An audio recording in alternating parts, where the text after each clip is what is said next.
It is a dream deeply rooted in the American dream. The year was 1963, a year of revolutionary changes for our nation.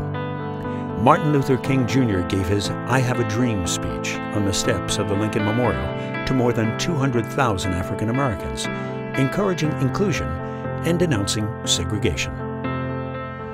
I have a dream that one day this nation will rise up and live out the true meaning of its creed. We hold these truths to be self-evident, that all men are created equal. In November of that same year, President Kennedy was assassinated in Dallas, leaving our nation forever changed. Here in Tulsa, Helen Gates had a dream as well. Her son Ronnie was born with Down syndrome. At that time, his only options were to stay isolated at home or live in a nursing home. For one loving mother, neither option was acceptable. Since no community options were available at the time, Helen decided to create them.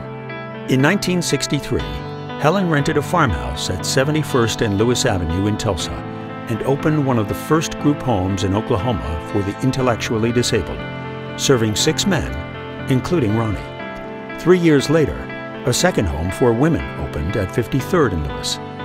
These 2 residences became the foundation for a larger facility and expanded services that would eventually become the Gatesway Foundation.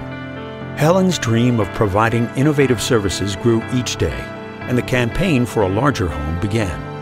Helen told her story to the city's most successful philanthropists: Henry Zarrow, Lita Chapman, Tulsa Mayor Robert LaFortune, and anyone who would listen. The Tulsa arts community came together to benefit the fledgling foundation.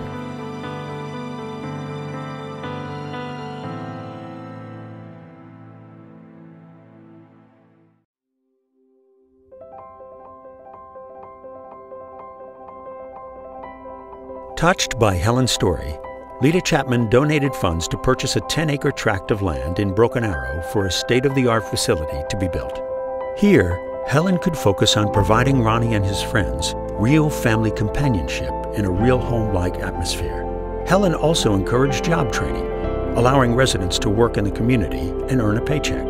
This type of community integration was unheard of at the time, and some Broken Arrow residents were unhappy that a home for the intellectually disabled was being built in their backyard. To calm citizens' fears, Helen and Ronnie spoke at a Broken Arrow City Council meeting to a packed audience, calmly explaining her philosophy of care and dispelling myths about individuals with intellectual disabilities. After the meeting, not one person was opposed to Gates's presence in the community. In fact, they welcomed them with open arms. Helen Gates's kind-hearted approach to the negative public reaction, her ability to educate, as well as create innovative services, became known as the Gates Way, a name that would soon become attached to the organization she created. Funding for Helen's dream came primarily from the Chapman and Mabee Foundations, along with support from hundreds of individuals and philanthropists in the community. Finally, her dream became a reality when the first campus building opened in 1972. At the dedication by then-Governor David Boren, he said the facility was built by people who care, making news statewide. Boren visited the growing campus several times, dedicating more buildings to help Gatesway's increasing number of clients. The organization experienced tremendous growth, but changes were on the horizon.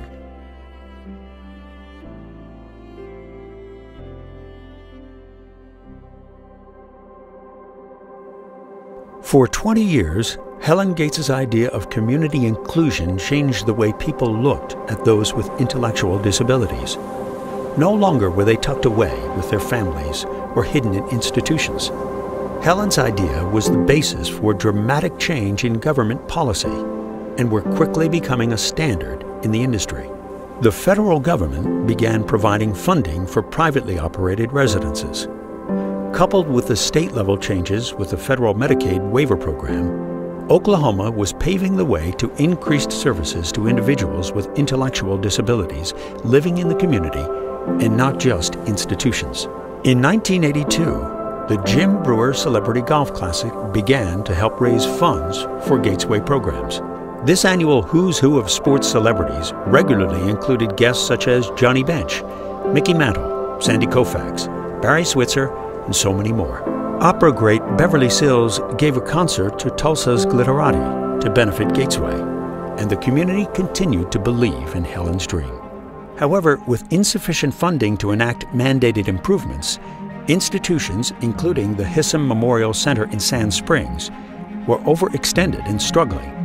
In the early 1980s, a group of unhappy parents concerned about the quality of care their children were receiving at Hissam filed a federal lawsuit. In 1987, a federal judge ruled Hissam be closed and its 420 residents be moved back into their homes or the community.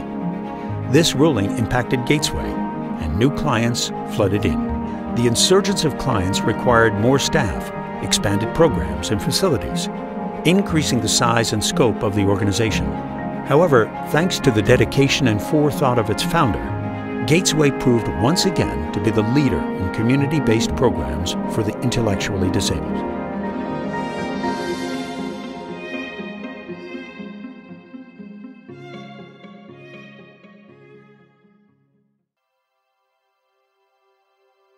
What began as a unique fundraising idea in 1993 has since turned into a spectacular event thousands look forward to each year.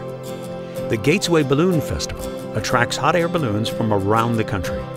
However, at the inaugural event, staff and volunteers were afraid no one would show up. But they did. Tulsa police estimated over 100,000 people were in attendance, and they were still pouring through the gates. This unique community event has not only created countless partnerships and collaborations in the area, but garnered volunteers for the organization that are integral to providing services to those Gatesway serves.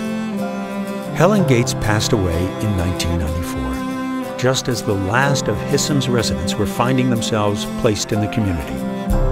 Ronnie passed away at 65, a long life for an individual with Down syndrome, no doubt because of the love and lifestyle he was awarded thanks to his mother.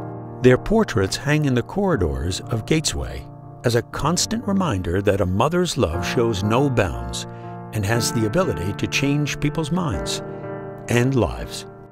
And since their passing, more and more Gatesway individuals with developmental disabilities are being employed and living in the community, living normal lives and becoming active and contributing members of society. What a fitting tribute to a woman who spent her entire adult life advocating for this very right.